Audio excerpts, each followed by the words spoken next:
आज देखंतु आपण मानक पई आउ गुटे मु नुआ अपडेट नै आछि जोटा कि आपणकर सीएम किसान योजना को नहीं देखंतु आपण माने जदि जने चाषी अटंती एवं सीएम किसान योजनार लाभ पाउचंती ताहले आपण मानक पई खुशी खबर आपण माने सीएम किसान योजनार टंका पाइबा सहित एक्स्ट्रा लाभ पाई परिबे।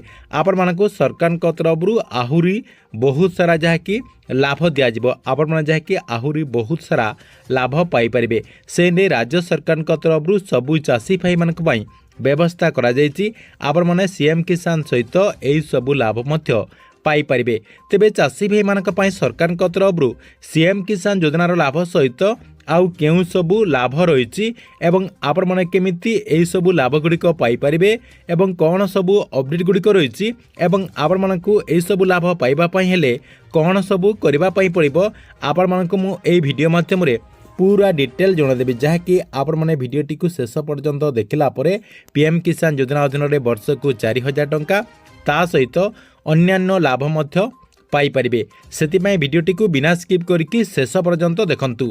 ता पूर्व वीडियो को गोटे लाइक कर दियंतु एवं जो माने चैनल टी को एजाए सब्सक्राइब करनाहंती चैनल टी को सब्सक्राइब कर दियंतु।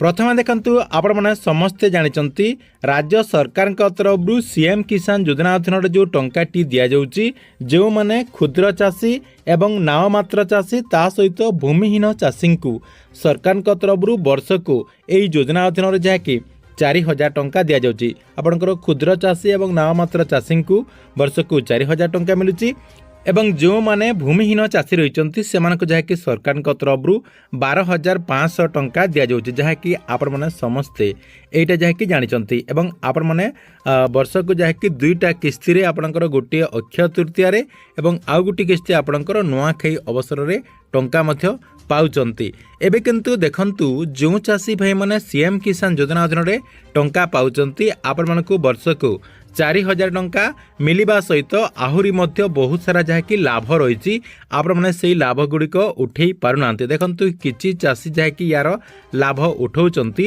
एवं किछि चाषी जहाँकि यार लाभ उठे पारना। कहबाक गले अधिकांश चाषी एई तथ्यटी को जानि नांती जहाँकि से माने एई लाभ गुड़िक पाई पारना। तेबे आपण माने सीएम किसान योजना अधीन में वर्ष को 4000 टंका पाइबा सहित आउ केउ सबु लाभ गुड़िक पाई परिबे एवं आपण मानकु कोन सबु करिबा पई पड़िबो देखंतु। प्रथमे आपण मानकु मु जणे दउची देखंतु आपण माने प्रथमे सीएम किसान योजनार जो पोर्टाल रहिछि से पोर्टाल रे रेजिस्ट्रेशन करंतु। आपण जदि जने क्षुद्र चाषी एवं नाममात्र चाषी अटंते ताहले आपण माने प्रथमे रेजिस्ट्रेशन करंतु। रेजिस्ट्रेशन कला समय रे आपणकर एबे जाय कि फार्मर आईडी मागुची अर्थात एग्रीस्टाग जो फार्मर आईडी रही सेटा जहाँकि आपण मानकु मागुची सेतिपई आपण माने फार्मर आईडी टी को करि नियंतु। एग्रीस्टाग वेबसाइट को जाइकी आपणकर जमीर तथ्य देकी फार्मर रजिस्ट्रेशन करि नियंतु। 2 नंबर कृषक पोर्टाल रे आपण माने जहाँकि पंजीकरण कर दियंतु। देखंतु कृषक पोर्टाल रे आपण माने जदि पंजीकरण करिवे नाही ताहले आपण मानकु सीएम किसान योजनार लाभ मिलिबो नाही। 3 नंबर आप डीबीटी एक्टिव मध्य कर नियंतु। एई सबु करदेला परे आप माने सीधा सलक सीएम किसान योजना अधीन में वर्ष को 4000 टंका पाई परिबे। या सहित आप माने आउ कोन सबु लाभ पाई परिबे देखंतु। एतिकी काम करि सारला परे आपण मानकु जहाँकि कृषि विभाग तरफरु अर्थात आपणक ब्लॉक रो जो कृषि अधिकारी ऑफिस रही आपणकर जो कृषि ऑफिस रही से ऑफिस रु आपण मानकु जहाँकि वर्ष को हरड़ मिलिबो मुग बिरी चिनाबादाम आलू मंजी पनीपरिबा मंजी यही सबू जहाँकि आपण मानकु मागणारे दियाजिबो।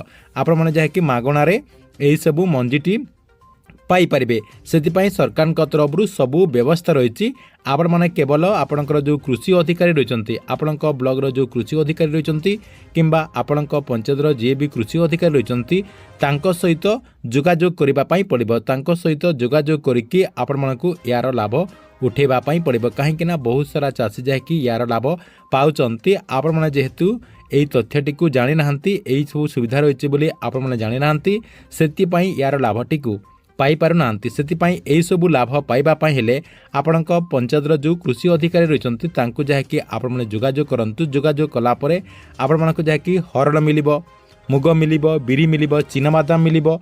आपण माने चाहिले आलू मंजी देखंतु मझिरे दिया जाउतला आलू मंजी मध्य आपण माने जहाँकि आनिकी चाष करि परिबे। या सहित सरकार तरफ पनीपरिबा मंजी मध्य दि जाउची एवं आपण माने जो गाँव रे ପନିପରିବା ଚାଷ କରୁଛନ୍ତି ସେହି ଚାଷର ମଧ୍ୟ ସରକାରଙ୍କ ତରଫରୁ ଲାଭ ଦିଆଯାଉଛି। ତା ସହିତ ବହୁତ ସାରା ଜାଗାରେ ଆପଣଙ୍କର ଛତୁ ଆପଣଙ୍କର ଚାଷ କରିବା ପାଇଁ ସହାୟତା ମଧ୍ୟ ଦିଆଯାଉଛି। ସେଥିପାଇଁ ଆପଣମାନଙ୍କୁ କ'ଣ କରିବା ପାଇଁ ପଡ଼ିବ, ଆପଣଙ୍କ ପଞ୍ଚାୟତର ଯେଉଁ ଏଓ ରହିଛନ୍ତି ଅର୍ଥାତ୍ ଆପଣଙ୍କର ଯେଉଁ କୃଷି ଅଧିକାରୀ ଏଗ୍ରିକଲଚର ଅଫିସର ଯିଏ ରହିଛନ୍ତି ତାଙ୍କୁ ଯାଇକି ଆପଣମାନଙ୍କୁ ଯୋଗାଯୋଗ କରିବା ପାଇଁ ପଡ଼ିବ। ତାଙ୍କ ଦ୍ୱାରା ଆପଣମାନେ ଏହିସବୁ ଲାଭ ପାଇପାରିବେ। ଏହା ସହିତ ଆହୁରି ମଧ୍ୟ ବହୁତ ସାରା ଲାଭ ଯାହାକି ସରକାରଙ୍କ ତରଫରୁ ଚାଷୀଙ୍କ ପାଇଁ ଆସିଥାଏ, ଆପଣମାନେ ଏହିସବୁ ଲାଭଟି ପାଇପାରିବେ। ସେଥିପାଇଁ ଯେଉଁମାନେ ଏବେ ଏହି ଯୋଜନା ଗୁଡ଼ିକର ଲାଭ ପାଉନାହାନ୍ତି ଅର୍ଥାତ୍ ଏଇ ଯେଉଁ ଆପଣଙ୍କର ସରକାରଙ୍କ ତରଫରୁ ଚାଷୀଙ୍କ ପାଇଁ ସୁବିଧା ରହିଛି ଏହି ସୁବିଧା ଗୁଡ଼ିକର ଲାଭ ଉଠାଉନାହାନ୍ତି, ଆପଣମାନେ ଯଥାଶୀଘ୍ର ଆପଣଙ୍କ ପଞ୍ଚାୟତର ଯିଏ ଏଗ୍ରିକଲଚର ଅଫିସର ରହିଛନ୍ତି ତାଙ୍କ ସହିତ ଯୋଗାଯୋଗ କରନ୍ତୁ କିମ୍ବା ଆପଣଙ୍କ ବ୍ଲକର ଯିଏ ବି କୃଷି ଅଧିକାରୀ ରହିଛନ୍ତି ତାଙ୍କ ସହିତ ଯୋଗାଯୋଗ କରିକି ଏହିସବୁ ଲାଭ ଉଠାନ୍ତୁ।